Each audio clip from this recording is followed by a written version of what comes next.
Cursed Nun, the silent warden. The old convent stood on the edge of Blackwood Forest, abandoned for decades.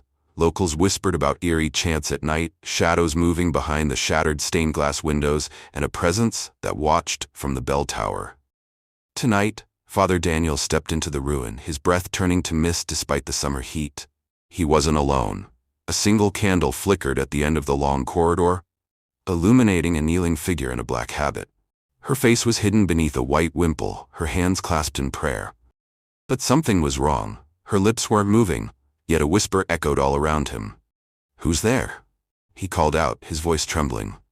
The nun slowly lifted her head, revealing hollow eyes that bled black tears. The candle extinguished. Darkness swallowed him whole. Flashback, the mystery begins. 3 weeks earlier, young journalist Emily Carter arrived in Blackwood, intrigued by the rumors surrounding the convent. She planned to make a documentary about the legends, dismissing the stories as superstition. She visited the last known caretaker, Sister Agnes, an elderly nun who had lived in the convent until the incident 20 years ago.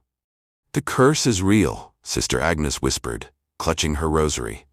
She was betrayed, wronged by those who should have protected her. Now, she waits for retribution. "Who?" Emily asked, recording every word. "The silent warden. The cursed nun." That night, Emily dreamt of the convent. She saw a young nun being walled alive in the chapel, her muffled screams fading as bricks sealed her fate. A single eye peered through the last gap, her lips curling into a whisper. Emily awoke gasping. She had to go inside. Back to present, the first encounter. With her camera in hand, Emily entered the convent at midnight. The wooden doors creaked as she pushed them open. Dust swirled in the moonlight, streaming through the broken ceiling. The air was thick with whispers.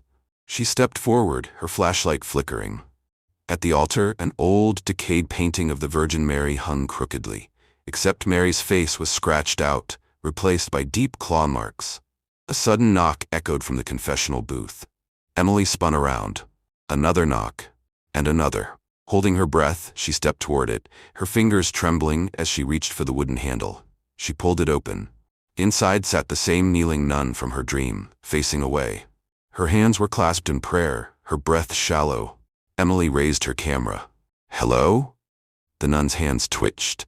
Slowly, she turned her head, unnaturally, twisting further than humanly possible. Emily's flashlight flickered wildly, and in the brief moments of darkness, the nun's face became clearer, rotting, hollow-eyed, and smiling. The camera screen glitched. A single word flashed across the display, "Run." Then the door behind Emily slammed shut. The episode ends.